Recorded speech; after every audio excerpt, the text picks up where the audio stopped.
Chapter 15. Are you lying to me, Vishnu? It wasn't long until Ken was back in my office to explore Kuruva's life and wisdom. I had found that Kuruva was not so difficult to get along with. Although he was frightening at times, he was kind of likable in the way that Fritz's big-time wrestling guys were likable. They'd flex their muscles and shout at the announcers, but it was all a show. I was a bit sad when Fritz grew out of that phase of life and the wrestlers left my television set. Just the same, Barry attended this session as well. He was both protective and inquisitive, learning that my career was far more inspiring than his. With Barry so close to retirement, I thought it was nice to have him taking an increased interest in my work. Perhaps he would become more involved once he was finished with his 9 to 5. Ken entered the office and I prepared the music, the lights, incense, and the camera as the men visited. There was very little ambient light on that side of the house that day, so the room was particularly dark. Our eyes needed to adjust. What's new with the investment banking? Ken asked. About the same, actually, Barry admitted. Not much changes.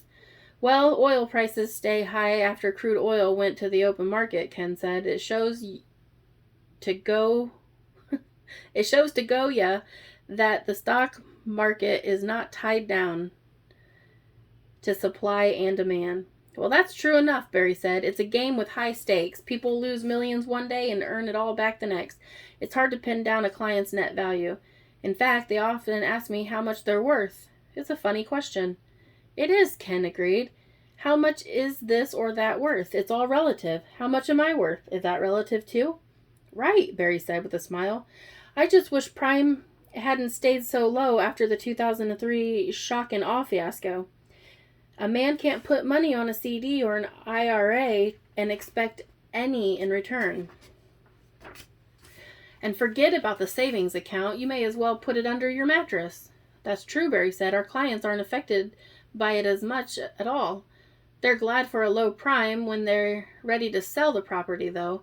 Their investments are much less dependent upon prime and much more so on the market. Right, Ken said. I'm not complaining. But the rich keep getting richer and the poor keep getting on welfare. It's the working stiffs and the middle class that get pinched. Truer words have never been spoken, Ken. Barrington shook his head and pushed his parted hair to the side. Here's what I think, Barry. I think every American needs to learn to see himself as a worker in a corporation. America is the corporation. If everyone could just understand that their job is to make the corporation money, they would complain less about taxes. If your company does well, you continue to be gainfully employed. If your company tanks, you're out in the cold. Work your way up in the company if you have ambition, but don't thumb your nose at the management. Be a company man. That's the best way to be comfortable as an American. That's patriotism. It eliminates the angst, I interjected. It sure does, Ken said as he plopped his husky body down on the sofa. I noted Ken's clothing. He was wearing a green flannel shirt reminiscent of Ken Woodman. And the company you work for just happens to prove security against foreign and domestic threats. That's the added bonus, Barry said. I thought it was odd for Barry to comment on the military. His dad had died under mysterious circumstances while working for military intelligence in Iran. We all settled in for the session, and I walked Ken through the induction. Kuvera made his appearance, and we took up where we had left off. I told Ken deeper, I said to Kuvera. He was very appreciative, and he vowed to go deeper. Yes, Kuvera said, mankind has such a limited understanding of everything. Mankind is shallow in so many ways. Perhaps this is also shallow, Kuvera, but I wanted to hear more about the flying ships. You said you have flying discs, I believe? They are smaller than Pushpaka? Well, they are quite small, Ruby. They carry a single pilot. There are also crafts that carry dozens of passengers. Much like your airplanes, some are designed for 1 or 2 persons, others, like jumbo jets, for hundreds. The smaller crafts are generally egg-shaped or discus-shaped. Some are globular. The larger ships are cigar-shaped, like the blimp. What are they for? I asked. For transportation, Ruby. We are not angels with wings. We are mortal, flesh and bones. We travel to this planet by a spaceship, and we travel around this planet with essentially the same ships. Our airships are also submarines as well as spaceships. Although we do not have vehicles that travel through rock, we are able to travel through liquids and gases with relatively equal ease. The same crafts can travel to the sea floor and to the moons of Jupiter. They can withstand radiation and heat and travel close to the sun, visiting Mercury.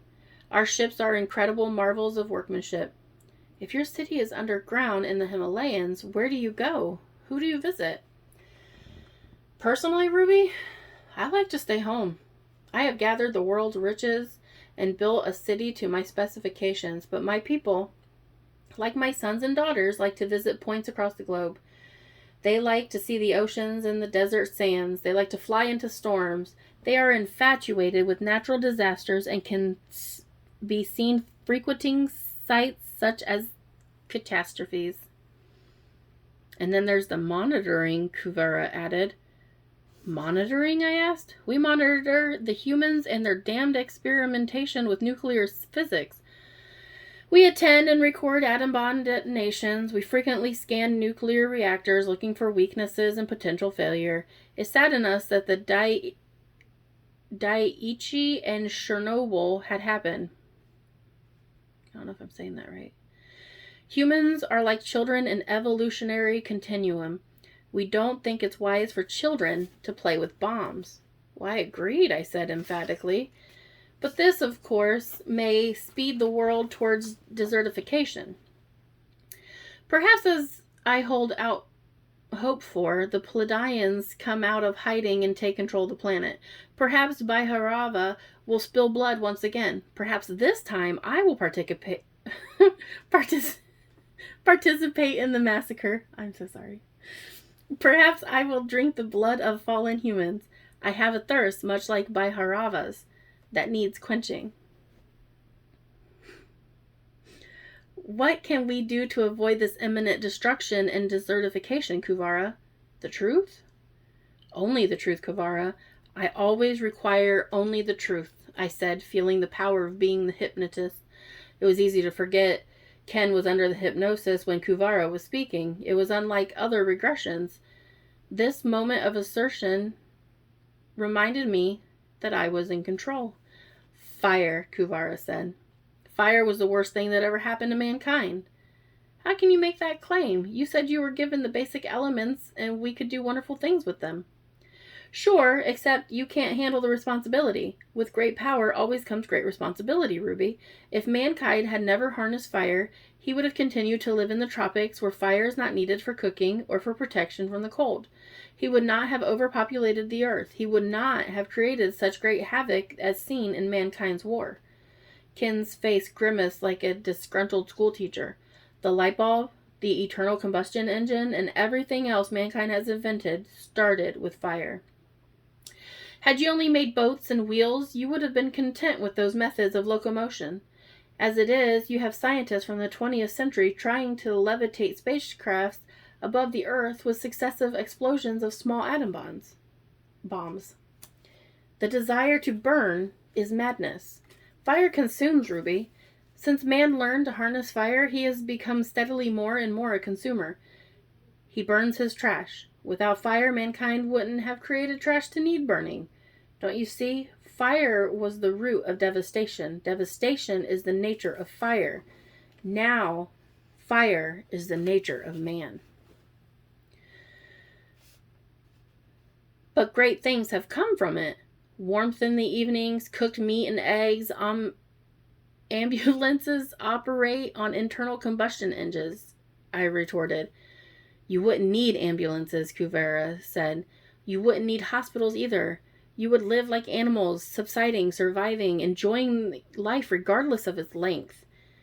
We would be better off as animals? I asked for clarity. You are animals, Ruby. You just can't admit it. Ken's jaw was set and as he slightly ground his teeth before softening his countenance. His muscles flexed under his forest green flannels. Kuvara was resolute because he was sure of his statements. Ken smiled ever so slightly.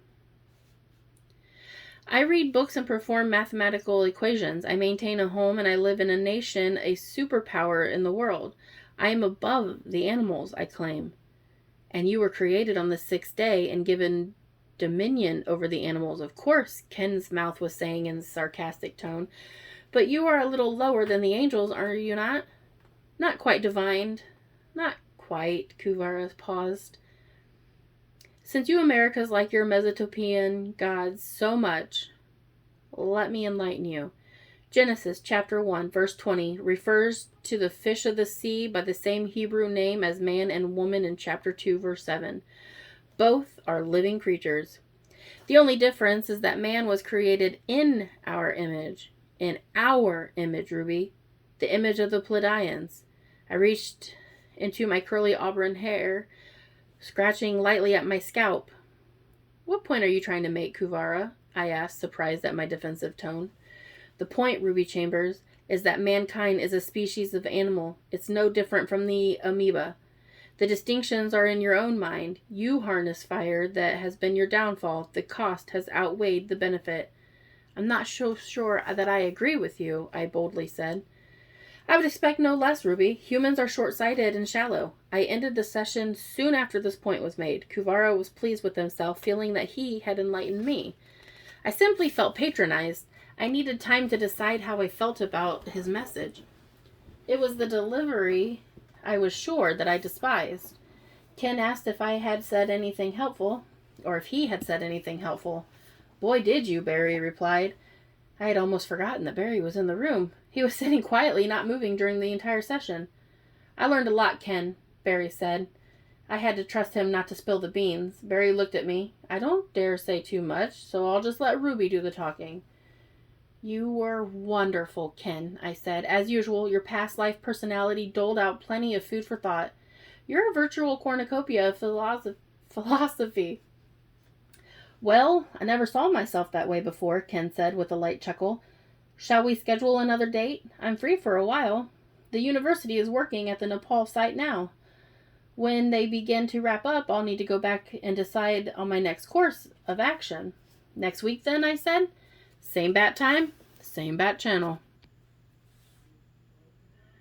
On Tuesday night, I had an appointment with James. It was in the evening, so Barry sat in. He was beginning to enjoy himself. I tried to explain that hypnosis isn't always as interesting as these lessons have been. So I told him that Ken and James were like Christmas and Easter all year. Yet other clients were pretty mundane, and my job was usually something like convincing someone's unconscious mind that it didn't need cigarettes anymore. He said that was why he only came to Ken and James's visits. I couldn't argue with that. James and Barry visited while I adjusted lighting and started playing the music in the room. It was funny, anthropologically, for me to listen to the different conversations. Ken and Barry talked about the stock market, but James and Barry talked about Hapkido and Kyatsu. James could be equated with competition, and James could be equated with cooperation.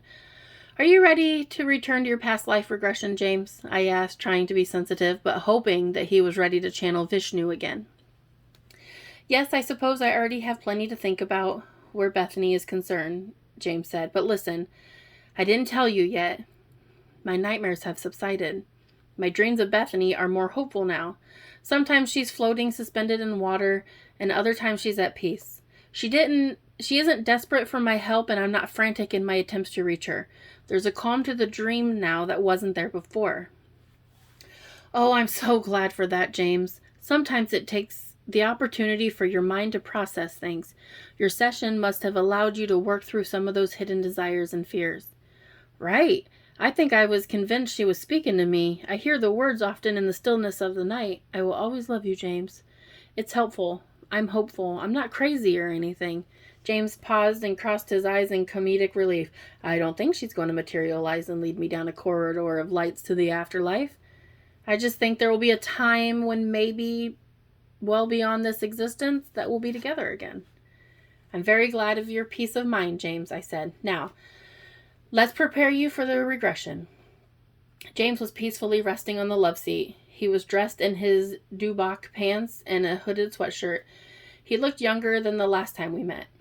The contrast between this James and the one who poured out his heart about the boating accident was stark in comparison. Lakshmi, I said after confirming we were speaking with Vishnu, You were going to tell me about Lakshmi. Oh, yes, Ruby. Lakshmi was the goddess of prosperity. She was represented by the lotus flower. Lakshmi was also known as Shri. Suri, I asked? No, Shri, as in Sri Lanka. It was starting to come together. The cosmic love triangle. Kuvara hated Vishnu because Lakshmi loved him. He was also jealous, I was starting to think, of Vishnu being the brother of Shiva and the son of Brahma. You are thinking of Kuvera, Vishnu said. He is a wretched man, an outsider of his own device. He could have had everything Shiva and I achieved, but he chose a different path. He threw his lot in with Bhargava and the others. He isolates himself, even from my brother Shiva, who was once his best friend. We, the three of us, were brothers. But Kuvara loved Shiva too much. He loved Lakshmi too much as well. Kuvara wanted what I had. He let his greed, his envy, and his jealousy consume him until all that remained was corruption, a barren soul, an impotent spirit, incapable of spawning anything righteous. He was a shriveled old man and a wretch. Do you hate him? I asked, knowing that Kuvara hated Vishnu. No, Ruby. That is the difference between Kuvara and myself. His hatred controls him, and I am controlled by my compassion. We are equally capable of great good and great evil. Only his fear of the council holds him in check. I am held by compassion for the weak. I am a protector. May I ask more about Lakshmi? Yes, Ruby, please continue, Vishnu said through James. Tell me how she became your wife. Well, as I told you before, I was the quintessential of a god. I was tall and fair, but strong and powerful. My face was beautiful and my jaw was set. For all my masculinity and appeal, I was equaled by the beauty of Lakshmi. Her skin was like pearl and her hair was alive with browns and reds and yellows. She was as delicate as a lotus blossom and as beautiful as the planet bursting with life. Besides being a goddess of fortune, she was known as the mother goddess, what you might call Mother Earth. Imagine this petite and feminine, yet vivacious and strong young woman, thin like a sapling and sharp like a whip. Naked she glided and sprang, dancing through gardens and glades, fields and forests like a nymph. She was the image of fertility.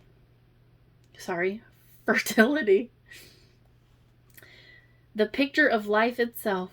James' face beamed as Vishnu told the story. The casual sportswear of a green sweatshirt over black exercise pants was juxtaposed against the historical narrative of a god. My father sent me to find Kuvera. Father Brahma had a gift for Kuvera, and I was to summon him. I ran off through the woods, stripping myself of all clothing and carrying only a staff in my hand. I was feeling the air about me, the water as I splashed through the streams, and the heat of the sun as I passed through open fields, and the soil under my strong feet. I was alive. I slowed my pace when I saw the birds landing in the trees overhead. The forest was alive, but I noticed an epic center of calm. The beasts, the birds, and even the creatures that crawled out on their bellies were approaching Lakshmi with reverence. I slowly encroached upon her position as well. I watched her dancing in a clearing. Her hair shined and her crystal blue eyes sparkled in the sunlight. Her powerful legs flexed and sprang as she leaped into the air. Her torso was long and thin, twisting and folding in her dance. Her breasts were alive and free in the open air, beckoning me. I stepped into the clearing with my staff in my hand, flexing my frame to its fullest, showing my masculinity and my might. Blood vessels popped and throbbed. She looked at me with wild eyes and quickly looked away. I wanted her, and I believe she wanted me. Turning quickly to look at me, her hair flipped back and she smiled devilishly. Lakshmi suddenly leapt into the air and laid hold on a tree branch, snapping it off and landing it within her hands. Stripped one of the twigs. The staff was a formidable weapon. Although James's eyes were already closed, his facial expression changed. Vishnu had closed his own celestial eyes as he occupied James' subtle body. Should you intend to have me, great Vishnu? She said. You shall have to take me." I walked up to her, gently smiling. In a flash, she struck my advancing knee with her staff, and I knelt before her in pain. A second blow landed on the back of my head just as I began to lose consciousness. James was animated as he told the story. His eyes still closed, he virtually played out the scene on the couch. I spun, still on one knee, and I swept her feet out from under her with my staff. We both stood and squared off. Through cloudy vision, I saw her smiling at me, her perfect teeth bared and a fire in her eyes. Her breasts were standing high, and I wanted her, but I knew she would be hard won.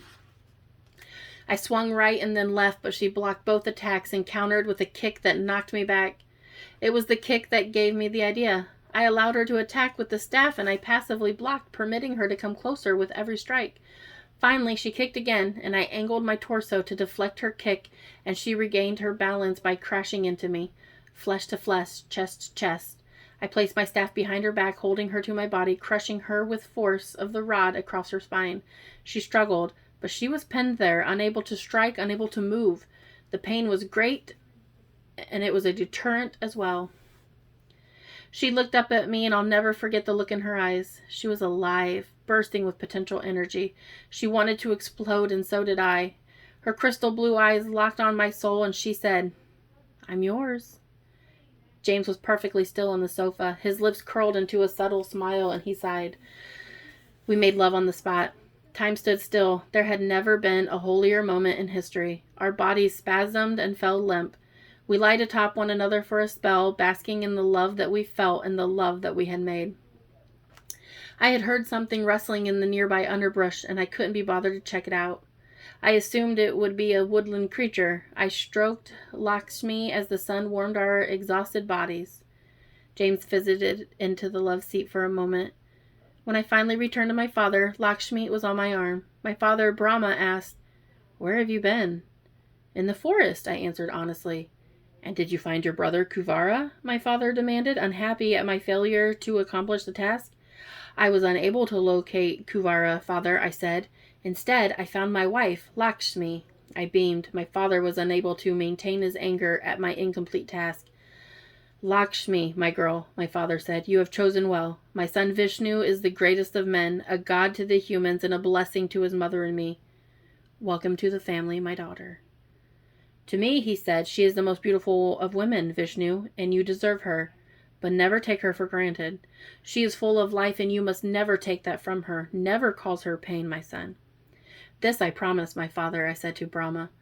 "Now leave her here with your mother and me. You must go find Kuvara. I have a gift for him, as you know." I went to find him. As I searched, I heard someone following me. Springing to a rooftop, I doubled back and found it was Kuvara. I dropped upon him, and we rolled across the ground. I wanted to play and to wrestle, but Kuvara was quite of a different mind. "I saw you," he said. "In the clearing, I saw you." James's arm shot up and fell under its own weight. "What do you mean, brother?" I asked. "You were with her, with Lakshmi." James' head shook slowly side to side, and then he continued, "I was. This is true. We made love, Kuvara. She is